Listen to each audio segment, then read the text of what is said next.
Hey people, hello world.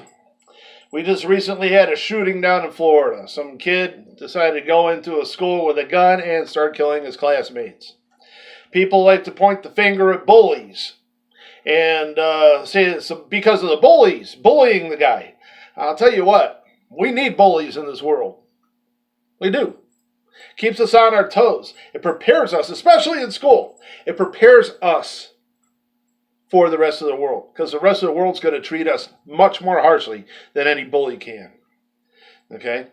Teaches us to stand our ground. It teaches us to take a beating. It teaches us to endure things that we would never imagine we would have to endure, but we still do it. Okay? We need bullies. We also need fathers, because, well, they put the fear of God into the children. Okay, if this kid in Florida had a dad there who put the fear of God into him, guess what? He wouldn't be shooting up that school, because I'll tell you why. Up until about 6th grade, 7th grade, I would defend myself. And I would beat kids up. I mean, terribly. I beat them up. And my dad, he got sick of being called about, having notes and everything else coming from the school talking about me fighting. So he just laid down the line. He said, I don't want you ever to fight again. No fighting. I said, well, what if I have to defend myself? Well, that's a different story. So a couple times I had to defend myself. Guess what happened? Oh, you're lying. And, well, my father and my mother, they would beat the ever-living crap out of me. Fists and feet. They punched me, kicked me, whatever. Okay? So it doesn't matter what any bully in school did. Okay? I was terrified of my parents, especially my father. He backed me in a corner and just started punching me. Okay? So, and that's a whole different story, for battered and abused people. Please excuse that. That's a notification. That's Chewbacca there. But anyways, I'm recording this on my phone. Anyways, I had a dad in the house that put the fear of the almighty Yah in me.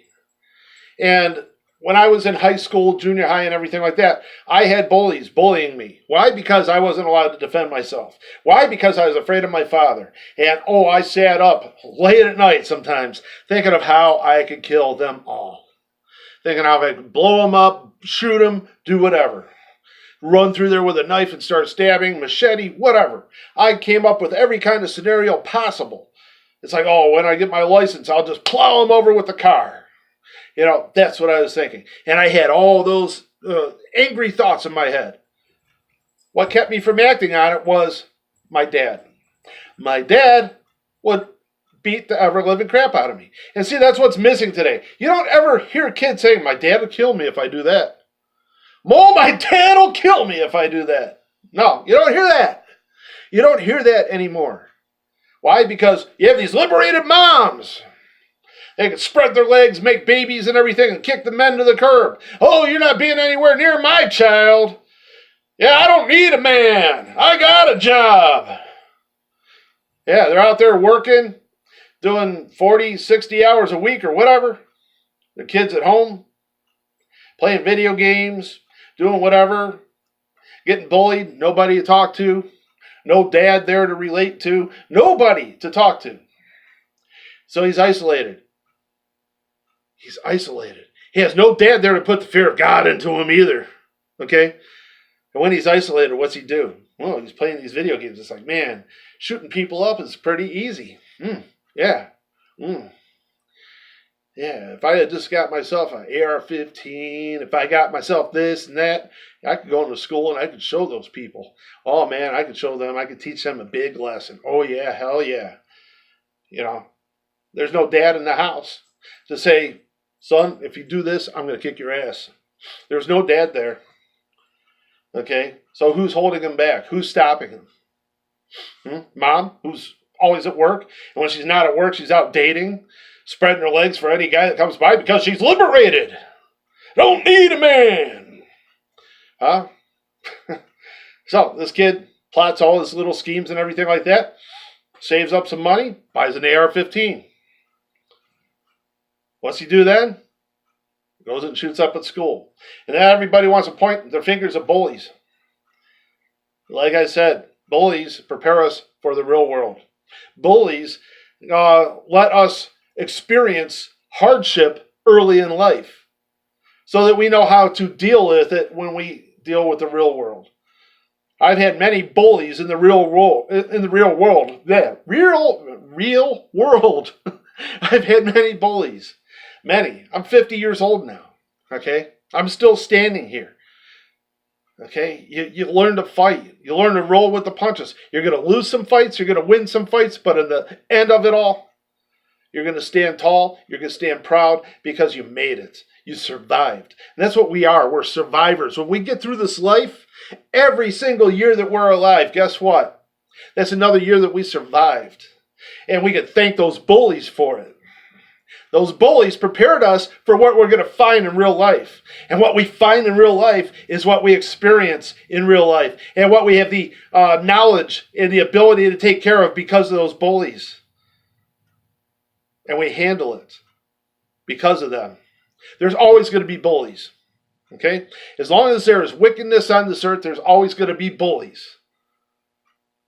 But what we need are more dads in the house or in the lives of these children.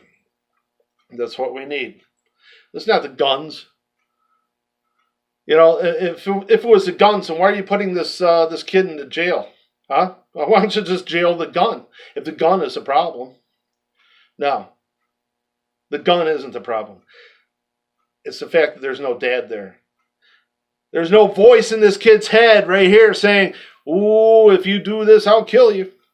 And he's not saying, "Oh, my dad will kill me if I did that. Oh man, no, I better not do that. Yeah, my dad will kill me." There's none of that anymore. It's gone. It's history. Because women decided they want to be liberated. I don't need a man. Well, maybe you don't need a man, but your kid does. Okay, so I put all the blame of this, or actually most of the blame of this, on this kid's mother. Okay? And, well, on his kid's father too, because he could go to court and he could fight and fight and fight to be a part of this kid's life if he wanted to be. Okay? Hey, I'm just laying it out there for you. Problem's not the guns. The problem's not the kids. It's the fact that there's no father in this household. And another thing, I was raised with a healthy respect for our Creator. Even though I was raised in Christianity and everything else, it still let me know that there's an authority higher than my parents, higher than me. So if my dad wasn't watching me, he definitely was. See, all this stuff is missing from the household. So I don't necessarily blame the kid 100%. I don't blame the mom 100%. But I blame the whole situation. And the whole situation came about because of liberal Democrats. Okay? Because these progressives who are trying to push women to do things that women really don't want to do. It might seem cool when it's all new and fresh. But after the newness wears off, they really want to go back to being what they were before. But they're not.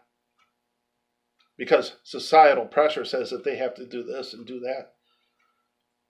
But it's a big mess. It's a big mess.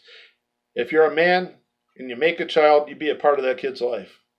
If you're a woman and you make a child with that man, you better make sure that man is a part of that child's life. Seriously. Make sure that man is a part of the child's life. Even if the guy's a total douchebag, that kid still needs to have his parent, his father, and his mother, his parents in the house, or at least in his life. He needs that strong male influence.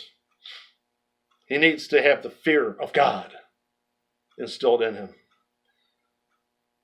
If that might happen, you're not going to see any shootings. I don't remember any school shootings from the 70s and 80s when I was in school. How about you? Something to think about.